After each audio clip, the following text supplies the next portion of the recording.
మీరు చూస్తున్నారు YB news. మా ఛానల్ మీకు నచ్చితే లైక్ చేయండి, షేర్ చేయండి, సబ్స్క్రైబ్ అవ్వడం మాత్రం మర్చిపోవద్దు. అందరికీ నమస్కారం.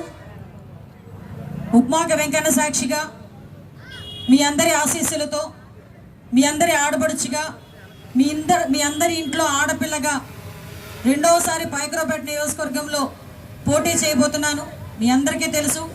దానికి వెంకటస్వామి ఆశీస్సులు తీసుకోవడానికి, మీ అందరి ఆశీస్సులు తీసుకోవడానికి ఈరోజు ఒక ముహూర్తం పెట్టుకొని మీ అందరి ముందుకు రావడం జరిగింది. అమ్మ, మీ అందరికీ తెలుసు 2014 నుంచి 2019 వరకు తెలుగుదేశం పార్టీ హయాంలో ఒక స్వర్ణయుగంగా పైకరావుపేట నియోజకవర్గాన్ని అభివృద్ధి కార్యక్రమంలో ముందుకు తీసుకెళ్లగలిగాం. ఎంతవరకు అంటే సుమారుగా 1000 కోట్ల నుంచి 1200 కోట్ల రూపాయల వరకు అభివృద్ధి కార్యక్రమాలు, సంక్షేమ కార్యక్రమాలు చేయడమే కాకుండా దమ్మున్న నాయకులుగా, దమ్మున్న పార్టీగా ప్రతి ఒక్క గ్రామంలోకి వెళ్ళి నేను ఇది చేశాను, ఇంకా ఏం చేయాలని ఒక శిలాఫలకం కూడా వేసుకొని మనందరం కూడా ఆ రోజు బయటికి రావడం జరిగింది. దానిలో భాగంగానే మీరందరూ కూడా నాకు పూర్తిగా సహాయ సహకారాలు అందించారు.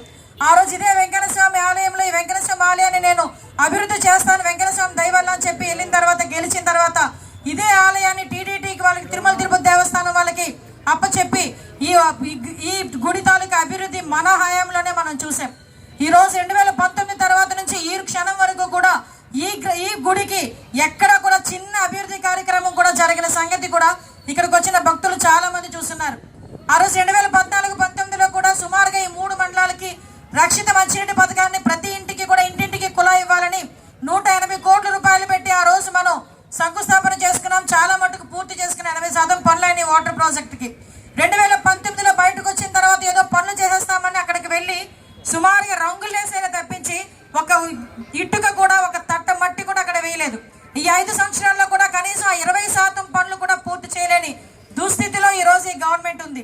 అదేవిధంగా ఆ రోజు మనం వేసుకున్న చీడిక రోడ్డు కానీ, జగ్గంపేట రోడ్డు కానీ, జల్లూరు బ్రిడ్జ్ కానీ, పొందూరు బ్రిడ్జ్ కానీ, రేవుపోలవరం దగ్గర నుంచి మన అడ్డు రోడ్డు సెంటర్ వరకు విత్ డ్రైనేజ్తో రోడ్డు కానీ, మనం ఇచ్చిన డబుల్ రోడ్డు డబ్బులు కానీ వాళ్ళు చేయలేక సింగిల్ రోడ్డు వేసిన పరిస్థితి పైకరావుపేటలో మనం చూసాం.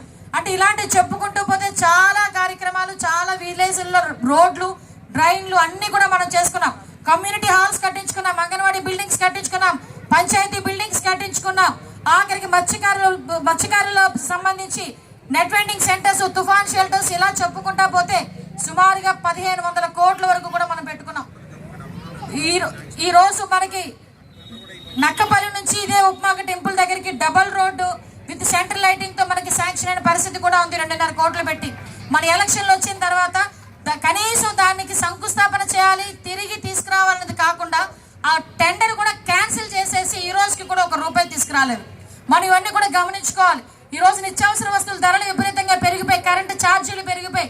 చంద్రబాబు నాయుడు గారు ఉండేటప్పుడు తక్కువ కరెంటు ఛార్జీలు, కరెంటు పోకుండా 2 నెలలకు ఒకసారి బిల్లు వచ్చేది. కానీ ఈసారి కరెంటు పోతూనే ఉంది, కరెంటు బిల్లులు కూడా విపరీతంగా వస్తున్నాయి.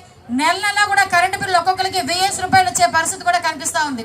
అంటే ఇన్ని రకాలుగా మనం ధరలు పెరిగిపోయి, నిత్యావసర వస్తువుల ధరలు పెరిగిపోయి, పెట్రోల్ డీజిల్ ధరలు పెరిగిపోయినాయి, గ్యాస్ ధరలు పెరిగిపోయినాయి.